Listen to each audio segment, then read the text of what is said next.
It's Jodie Comer's world and we are just living in it. Her breakout role as Villanelle in BBC's Killing Eve was the beginning of an exciting career for Jodie Comer. Make sure to pay attention to her upcoming work. Introduction. The other day I was talking with a friend when I referenced Jodie Comer, and to my astonishment she responded, "Who's that?" I was stunned. I had wrongly assumed that everyone loved her as much as I do. That was so quick. I would love to do it like an animation or a cartoon of some sort. That is like definitely on my bucket list. The realization was shocking, and I knew I had to do something about it. Because here's the thing, Jodie Comer is a big-freakin deal. Like seriously. While her breakout role as Villanelle in Killing Eve garnered her several awards and recognition, what's coming up will only make her bigger. She was supposed to have 2 films come out in 2020, but both got delayed because of COVID. But their new release dates are nearing, and the high anticipation for these blockbuster films, mixed with Comer's incredible talent, she is sure to be a supernova. But I was the same as Anne. Like in the audition, it was like, you know, she speaks many languages, and I was like, of course. Yeah. Like, so do I. Who is Jodie Comer? Jodie Comer is an actress from Liverpool, England. Many of her fans are in fact surprised by this, though, as she does a very convincing Russian accent for her character Villanelle. This feeling can be related to hearing Adele speak and hearing her amazing Cockney accent of Christian Bale, turning into Oliver Twist after being the Batman. In the show, Villanelle is a spy frequently undercover in varying countries. In the show, Comer speaks Russian, German, Italian, French, Spanish, and Mandarin, not including the many more accents she does with crazy accuracy. I have respect for people who do movies that are full green screen, because to have to imagine that something is there, I actually really struggle with. According to metro.co.uk, her skills were honed during childhood.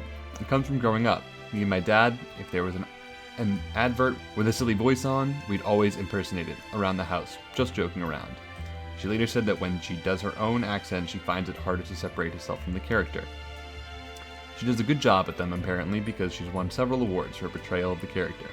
She was nominated back-to-back years at the Emmys, winning in 2019 for Outstanding Lead Actress in a Drama Series. I think what Jack has also captured so beautifully is the happiness, is the joy. Life before it exactly. happened. Like Her work also earned her 4 BAFTA nominations, 2 Golden Globe nominations, and several other awards. Before and after her breakout roles, she has acted in several other projects, including The White Princess and Stars, and BBC 3 miniseries 13. However, her stardom is just at the beginning, and this is sure to be a huge year for her. What makes Villanelle so iconic? If you've never seen BBC's Killing Eve, you're probably thinking, what did Comer do to get all of these prestigious nominations? She must have been really amazing in that show. And you're right. That was a crazy good guess. Nice job. It's worse when I push it through slowly. Don't make me.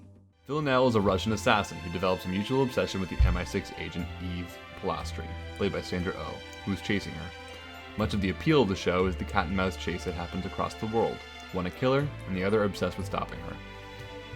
Except it changes the usual expectations of a spy thriller. For one thing, it's 2 women and a queer love story at the forefront. They are both intelligent, capable, charismatic in their own right. A testament to the creator Phoebe Waller-Bridge, as well as Emerald Fennell, Laura Neal, Suzanne Heathcote, and Luke Jennings. I mean, I masturbate about you a lot. Okay, that's too much? No. The characters are nuanced, but it's Comer's performance that you can't look away from. Ed Power wrote in Writing in the Telegraph, Comer, who should have won a Golden Globe and every other award for which she is eligible, remained hypnotic as a chilling, killing machine, draped in couture ruffles of brutalized glamour. Villanelle is both a murderous, skillful assassin and hilarious prank-pulling weirdo who has impeccable fashion sense. Her love for the luxurious is fueled by her job, and she takes pride in what she does. This would be a really bad way to go. Stop it! She's constantly talking to her victims, a sign of how lonely she finds her job, or finding the most creative way to kill them. So much so that Eve recognizes her signature. For one job, she goes to perfume mogul Carla Demand's event and follows her into the bathroom in disguise as a budding perfumist. She convinces Carla to smell her perfume, which causes Carla to have an asthma attack and die. Comer brings a sense of unpredictability to Villanelle, keeping viewers on edge as to what she'll do next. God, it's so nice to finally meet you. Smell you later. In contrast with Eve, who secretly longs for excitement in her life and is tired of her desk job at M15, the chemistry between the two is palpable, and they are both captivating. In Hollywood Insider article, in Killing Eve, the homoerotic subtext between his two lead characters is in the foreground. It's the narrative center. Eve and Villanelle's obsession with each other is the real driving engine of the plot. Everything else is secondary. Both characters have the very distinct dark humor of Phoebe Waller-Bridge, who found similar success in female-driven fiction in her show Fleabag. Scorned wives and scumbags? Why do you care who they are? I don't care. The strong female vision and influence in the show keeps it from ever becoming a male fantasy or fetishization of queer women. Upcoming projects. What's most exciting is what lies ahead for Comer as her fame grows. In this upcoming season, she stars in 2 films. The first one is action-packed Free Guy, and soon after is the historical drama The Last Duel. Free Guy had its theatrical release on August 13th and was met with the best attendance of a film since the pandemic began. The film features Ryan Reynolds as an NPC, non-playable character, in a successful video game called Free City.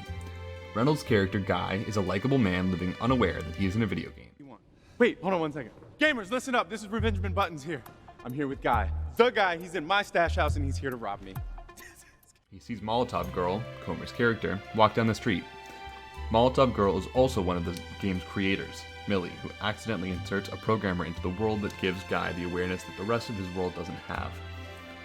The film has been successful after coming out on August 13th, earning more than $28 million at the domestic box office in their opening weekend. It earned positive reviews on Rotten Tomatoes for combining a clever concept, sweet, self-aware humor, and a charming cast. Free Guy is a frivolous film. What about gun violence? See a lot of gun violence in your world? Actually, that's a big problem, Guy. It's a massive problem. Her second film, The Last Duel, is set to be released in October and features Comer as Marguerite de Carago, the wife of Jean de Carago, played by Matt Damon.